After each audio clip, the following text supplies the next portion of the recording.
Located in Cambridge, Massachusetts, the Longfellow National Historic Site was the home of two very influential people in American history, George Washington and Henry Wadsworth Longfellow.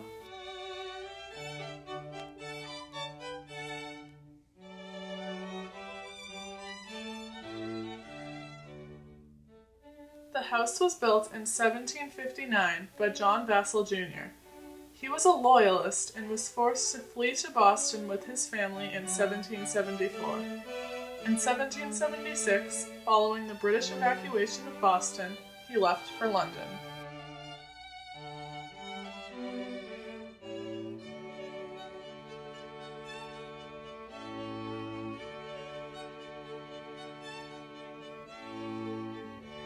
George Washington was born in Virginia on February 22, 1732.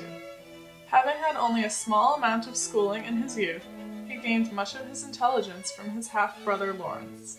At the age of 21, he became a major in the Virginia militia. He had to surrender to the French and Indians at Fort Necessity, but his future brought him much success.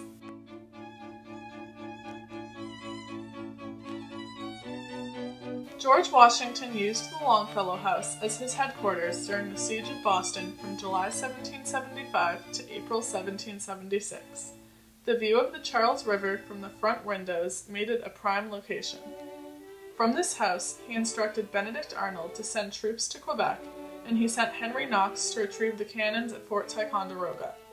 Many famous Americans, including Ben Franklin, Thomas Jefferson, and Phillis Wheatley, visited him during his stay.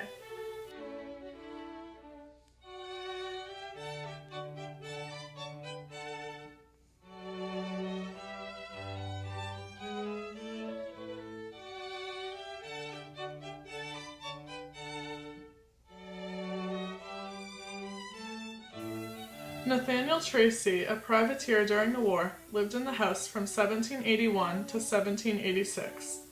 After going bankrupt, he sold it to a merchant by the name of Thomas Russell. Russell lived there until 1791.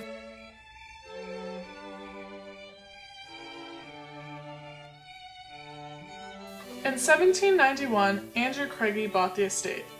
He had previously been the Apothecary General for the American Army and had provided George Washington's army with medicine.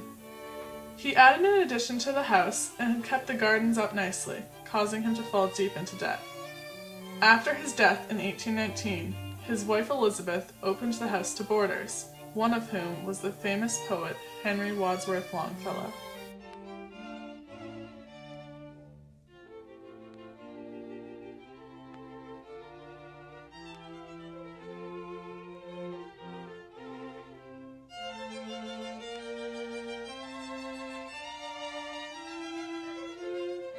Henry Wadsworth Longfellow was born on February 27, 1807. He attended Bowdoin College when he was only 15 years old and graduated at the age of 18 in 1825. Longfellow became a Harvard professor in 1835 and began renting a room to live in from Elizabeth Craigie 2 years later. In 1843, he married Frances Elizabeth Appleton.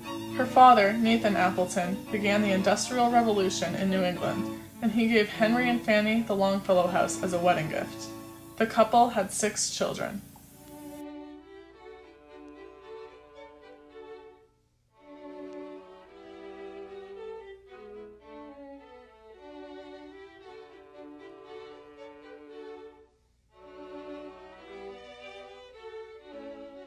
Throughout his life, Longfellow was well known for his poetry. At a young age, his essays and poems were being published in magazines and newspapers. He became famous for his long poems such as Evangeline and Paul Revere's Bride. His poetry was extremely famous throughout the United States and Europe, and thousands of copies of his poems were sold in short periods of time. In addition, Longfellow is known for translating and editing the works of many other famous writers, including Dante's Divine Comedy. After quitting his teaching profession at Harvard in 1854, he devoted the rest of his life to writing poetry.